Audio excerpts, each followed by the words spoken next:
As we go through this presentation, by the way, my name is Terry Ogg, I'm Superintendent of Schools. Also presenting with me will be Dr. Matt Blumenkamp.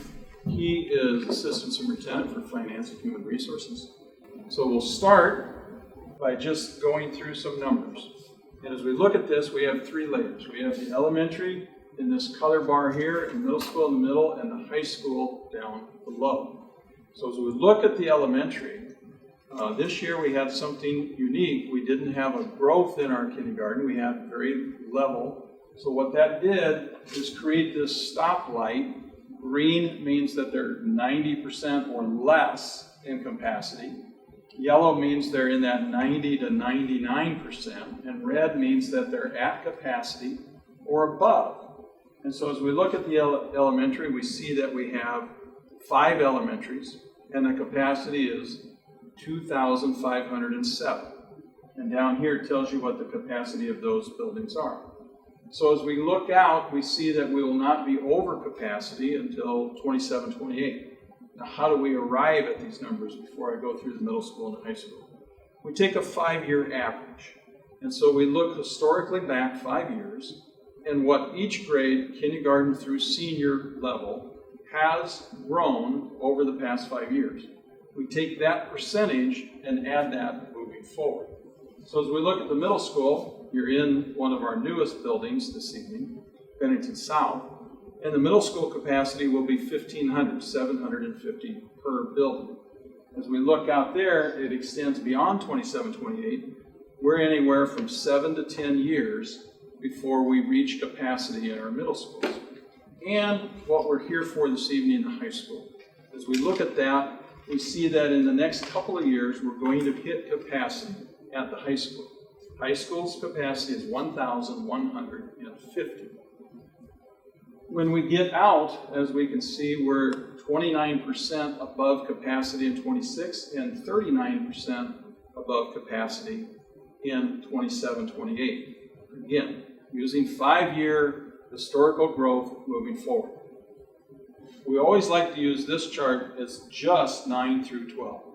And as we look at this, we see 9, 10, 11, 12, and the year 21-22, last year, this year, and moving forward.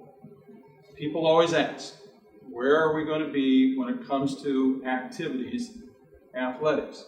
When are we going to move to Class A? It takes 850 students in 9, 10, 11, the previous year, before you go into Class A. So as we look here at 24-25, 9, 10, 11, we see that that's a little bit over 900 students at that point in time. That's when you would hit Class A enrollment. This is when you would start because it's the previous year's enrollment moving forward the next year, 25. And another chart to look at, again, just high school. A lot of people are saying economics are moving on us.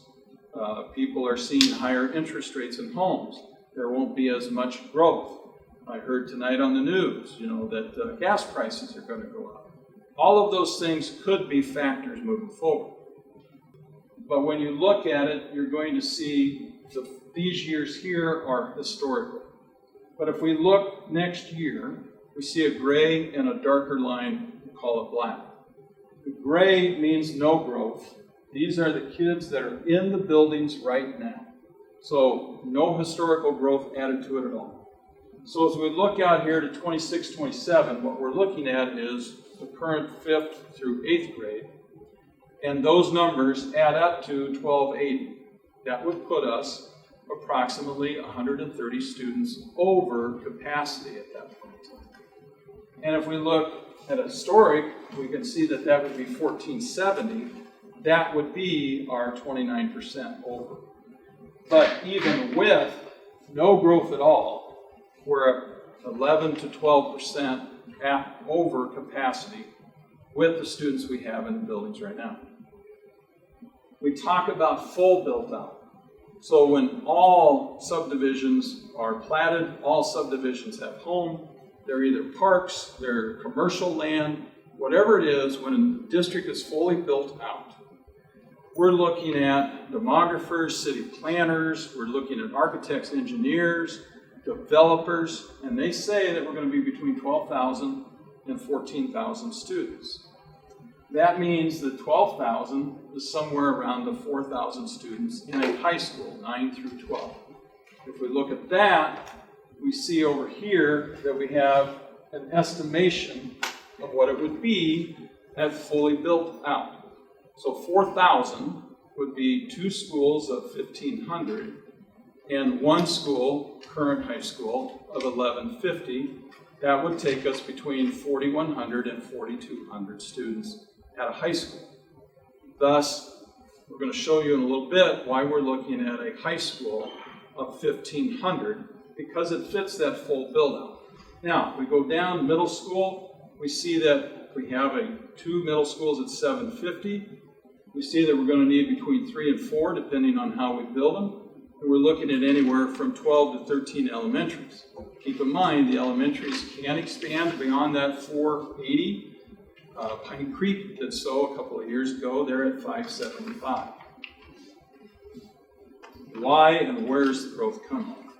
This takes you all the way down to the southern part of our district, 4th Street, all the way up close to and past State Street and closer to Bennington Road. But what you see there is growth that's already occurring. These are subdivisions that are either platted, they're graded, they have homes being built in them. If I was to take the corridor from 156th Street to 168th and move up from Bennington Road down to State Street, that's about a rectangle that's 2 square miles, if you will. Within those 2 square miles, that specific 2 square miles, what we know is we have platted, we have graded, we have ready to move in lots that are totaling about 2,400 students, or 2,400 lots, excuse me. The last 3 years, we see that we had 335 homes built in the district in 19. Then we go 378 and 420. We also, in the month of December, had 200 homes under construction in 2019, all the way up to over 300 in 2021. Now, 300 the year before, in 2020, resulted in 400 homes. So 300 under construction doesn't automatically mean 400 homes, because the economics of the year play a factor.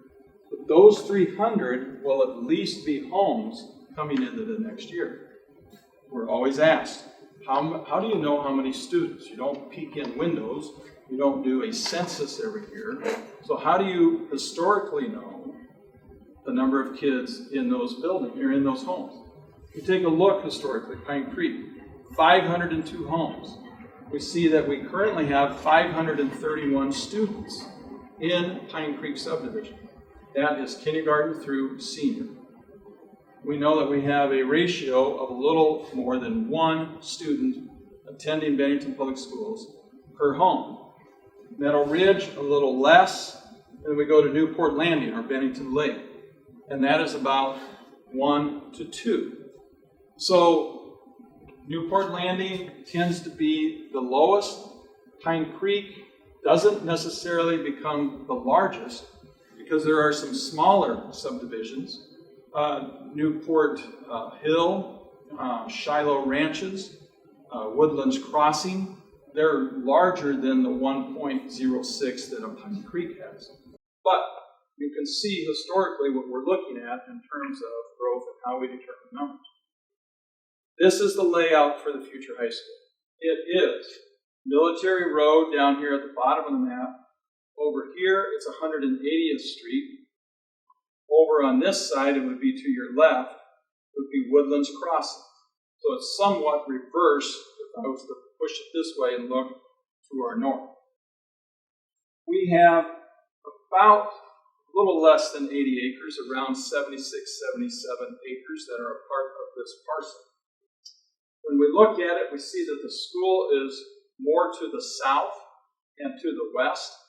We see that we have activity competitions as well as practice fields, a little bit to the north of the school itself. We also see up here that we have an elementary site. Now, you may remember that there was some concern with the first site that was selected, and this site was switched. The first site at a different price to the land. This one is more expensive. But when you look at the difference between how to get this site ready for building and how to get the other site ready, there are certain things like roads, about the same between both sites. But grading, this one is less steep, less grading, less dirt will be moved. When you look at utilities, this one is closer to, of all things, a sewer line that goes either north or south. And then you look at the usable land, and the other was difficult on the north side to put an elementary in. This one is very usable in terms of a 6th or a 7th elementary down the road. The difference is about $600,000. Now that's a lot of money, but when you look at it in $153 million, it's not as significant. What we've done, and then I'm going to let Dr. Blumenkamp take over here, but there is some concern that some people didn't know that we were doing something in terms of a high school or a bond issue going forward. We've started in November of 2020. The board and the administration, they have workshops. Those are public because of the quorum of the board. And we started to say at that point in time, we are in need down in the future as historical growth continues to go, another high school. 21, very similar. And at that point in time, this one took a direction from the board and says, start to plan for such. When we did so in January, we did a lot of different things. We started to look with the architects and engineers at different schools. We went to South Dakota. We went down to Kansas City, different schools in those areas. We also took tours of a couple of schools here in the metro area that were recently designed and recently constructed. In February, continued that, but we also started to put some committees together to help with the architects and engineers, gather input from the community. And as in doing so, we designed different things. April, defined the program.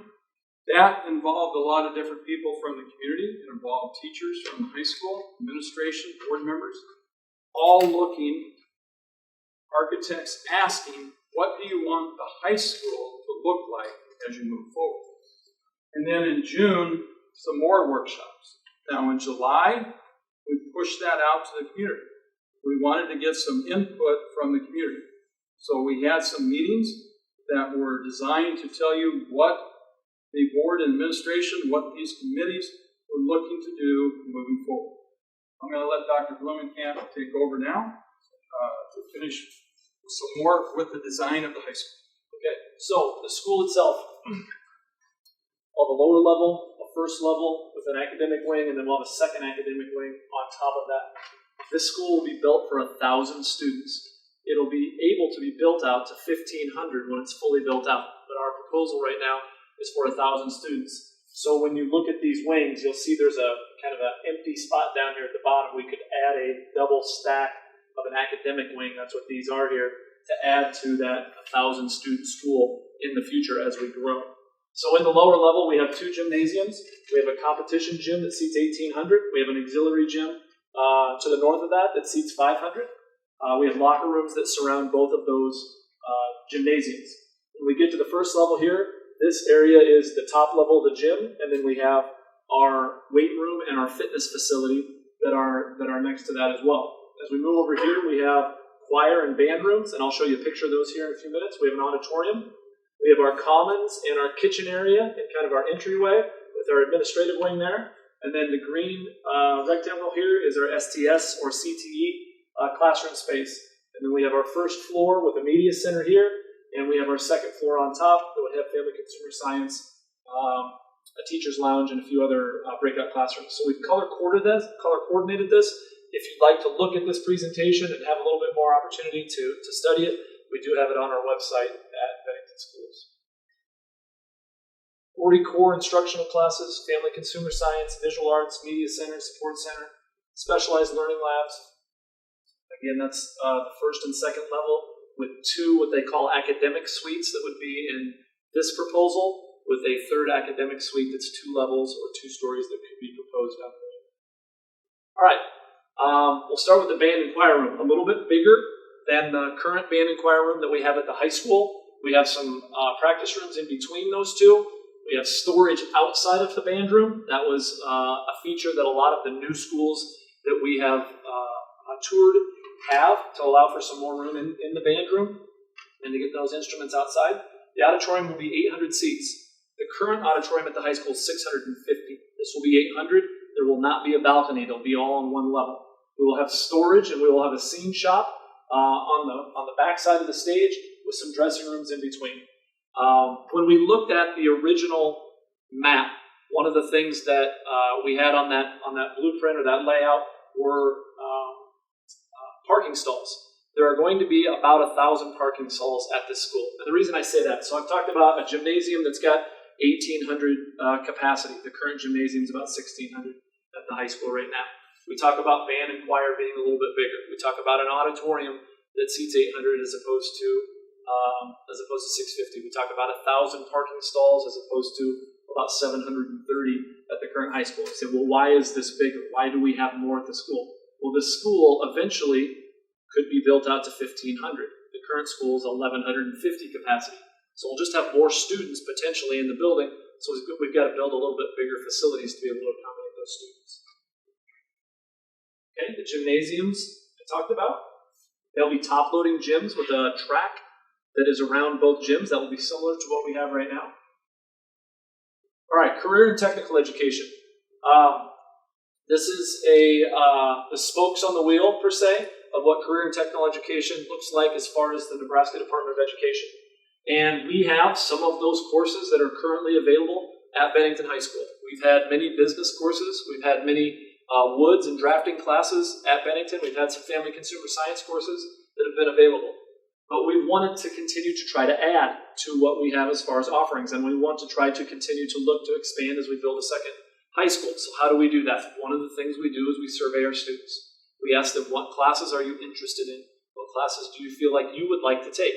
We also look at what courses students currently take, and we look at classes that students are going into or careers that students are going into once they leave Bennington. And we also look at where they're graduating from and what those courses are. So we use that information to help add classes. 2 classes we've added just this year at Bennington. We have an agricultural and foods class that is new this year, and we have an intro to education class that is new this year. We have a few others as well, but those are just 2 examples. So how will we look to add the CTE coursework at the second high school? I believe we'll use some of that same methodology. We will survey students. We will look at interest in courses. We will work with our colleges and universities to see where our students are going and what courses they're looking to get into. And we'll survey the community as well and look into, what are some things that we can put into that CTE area. Okay, just some information about Bennington. All right, one of the things that we believe provides a great education for our students in Bennington are the programs that we have in place and the teachers that execute those programs. So when you look at a composite ACT score of 23.0, that's at or near the top of the state of Nebraska this last year. We offer 11 advanced placement courses. That's an opportunity where students take a class. At the end of that class, they take a test. The test is scored 1, 2, 3, 4, or 5. If they score a 3, a 4, or a 5, they have opportunity to earn college credit, and then they wouldn't have to take that class when they go to college. It would save them money. We had 75% of our students achieve a 3 or higher this last year on all the AP exams that they took. We have a 96% student daily rate of attendance, a 96% graduation rate. We really work to keep a student-to-teacher ratio down as best we can, 21.3 in our 4 classes. And then 77% of our teachers have advanced degrees beyond their bachelor's degree. So when you put that recipe together, what does that look like? That looks like a rating of an excellent school by the Nebraska Department of Ed for the last 3 years. And that's something we want to continue to strive to do. We want to strive for excellence in Bennington, and we want to try to continue to work towards these benchmarks. All right, outdoor facilities, and Dr. Hawk spoke just a little bit about that. When you come out of the facility, we will have a field that will be field turf. Just this field. The softball and the baseball facilities will not. They will be grass. All of the other outfields or all the other fields on campus would be grass, but the field that's at the football, track, and soccer stadium will be field turf. It can be used for physical education. It can be used for marching band. It can be used for soccer, football practice. We will have lower level games that are played there. And what I mean by lower level are freshman, JV, and reserve football games.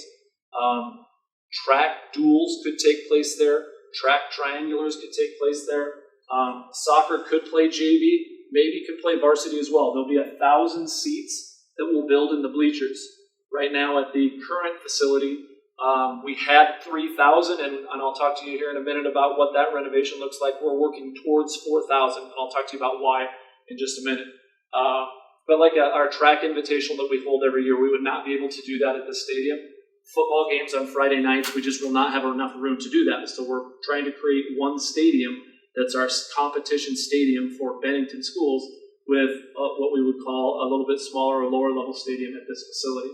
We have a baseball field and a softball field, and then we will have some outbuildings that are placed out here, and we're still working through that on whether it's one big outbuilding. If you go down to the softball facility now, you can see there's a concession stand with restrooms and storage. That's one big building that's there, or it might be some smaller buildings. So if you go over to Elkhorn South has that one centralized location that's an outbuilding. If you go to Elkhorn North, they have smaller ones that are built out and about on the different fields. And so we're still working through that right now on what we'd like to look at. Tennis courts. We are looking for one set of tennis courts to be built at the current high school, not at the new high school. So we would like to build tennis courts, and we would like to put them to the northwest of the current softball facility. One of the reasons that outbuilding or that concession and restroom was built where it was at the softball facility was future planning to potentially put tennis courts there, and we can share from the tennis courts and the softball facility that outbuilding. And so we have girls tennis right now. That's what we have. Girls tennis is in the spring. We have about 30 to 35 kids that go out for girls tennis. It's been a popular sport since its inception here a couple of years ago. We've been playing at Coke Tennis Center, but since the last 2 years, but since OPS has opened up 2 new schools, they've gotten the rights to those courts. And so we are working to piece together courts at different sites throughout the course of this year. Our girls, we think we'd really like to be able to provide them an opportunity to practice on campus and have duels and tournaments on campus. Again, these tennis courts would be at the current high school. They would be the only courts that we build. We would not build courts at the new high school. All right, the renovation of what I call Badger Stadium, which is the stadium at Bennington High School right now. I said it was about 3,000 is what we have had in that facility when you look at home and away bleachers. If you've been to a game on a Friday night, if you've been to a track invitational in the last couple of years, it's over capacity. We are struggling and that's a great problem to have, but we have a lot of spectators that are coming to games.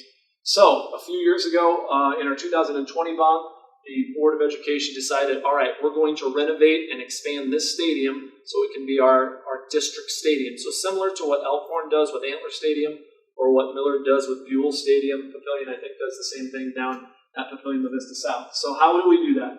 In that 2020 bond, we went through phase 1 of the construction of the modification or the renovation. And what we did is we took the plaza that's behind the home bleachers and we doubled the size of that plaza. We took a row of parking out and we doubled that size. We also added twice the restrooms and twice the concession stands on the home side. So if you haven't been to that facility for a while and you show up, that concession and restroom area will be twice as big as it has been if you had been there a year ago or a year and a half ago. We will then tear out this current press box and we will build bleachers all along the home side. We did add in phase 1 here this deck of bleachers over here on the what I call the south side. But in phase 2, which is in the bond issue, we will take out this press box and we will add bleachers to the home side. So Class A stadiums right now, 2,500 to about 7,200 are the range for Class A stadiums. The home capacity then would go to 2,777 when we do phase 3. And again, phase 3 here I'll talk about is not in this bond issue. It's only phase 2. But once we get through phase 3, we're looking at a total capacity for a district stadium of 4,161 and a visitor capacity of 1,384.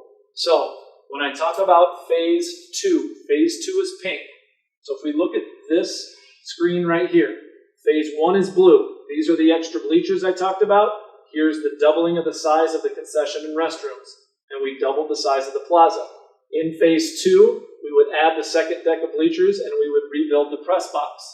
That would get us to that 27, I think I said 77 or in the ballpark, number on the home side.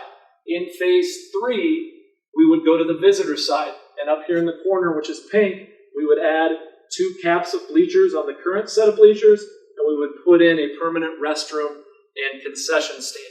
So, if we have a second high school at some point in time, chances are we're going to play each other in a variety of sports. And we're going to need to support both of those schools with visitor bleachers.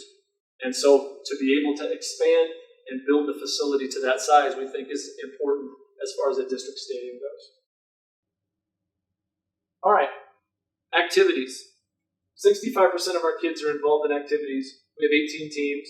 500 students are involved in other activities like band and choir, FBLA, Student Senate, French.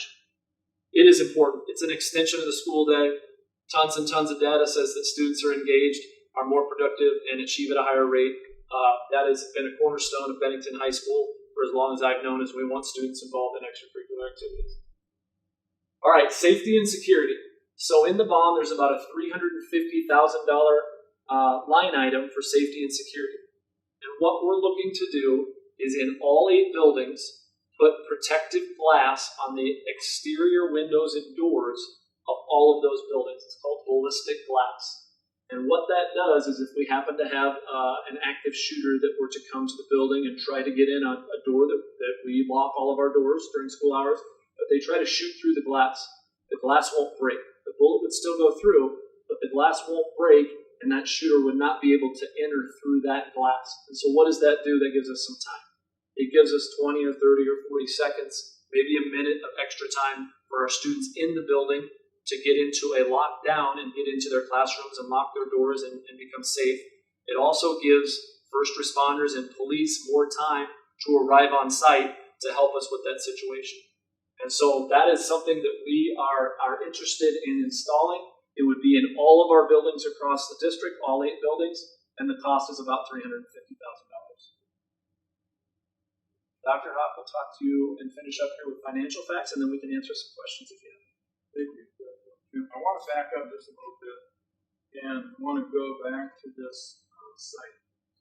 There are some things that this building will allow for expansion. As Dr. Cunningham talked about, you see the dotted line right here. That would be the additional 500 classrooms as we move forward. We have some things over here that will not be in this bond issue, but will be in a pool or an auditorium as well. Then you have some fine arts things here, a black box, that is something for video production, things of that nature. Those things can be increased and added on to at a later time. So I want to take you back to finances. What we see here is we have a majority of the things that will be in the high school. So as you can see, that's under $153,000. We add 2 things to that, the district security upgrade and the high school expansion to the stadium. Now, down here it says the total is $153,702 and some more money. What we're doing is we're taking some of that 700,000 plus. We're going to take that out of general funds. We think that some of the things that go with adding to a new school, like more technology, simple computer and laptop, it's better to take that out of general fund that's done annually and not try to put that in a bond schedule that is paid for over 25 years. So we will take some of that money, use it in general fund, and move forward. This is what we say is a 10-cent increase on the levy. If it's a $300,000 home, it would be $300. If it's $100,000 per assessed valuation, it would be $100 per $100,000 assessed valuation. So you can look at it in that manner. So that's why we say $300,000, about $25 a month is what this would eventually move up to. What if the bond issue doesn't pass? We always get asked that question. There are a couple of things that go along with it. Number one, I showed you the enrollment. The enrollment is going to increase. It's going to be 130 as we move forward in the next 4 years, 130 over capacity. So we're going to create that overcrowded situation in the high school. If it's no growth, it's about 11%, and we've had those 11 to 20% in buildings in the past. For example, the middle school that just went from 1 to 2 was about that size. And there is some difficulty in programming, and there's certainly overcrowded at some of the things before and after school, lunchtime that goes along with it.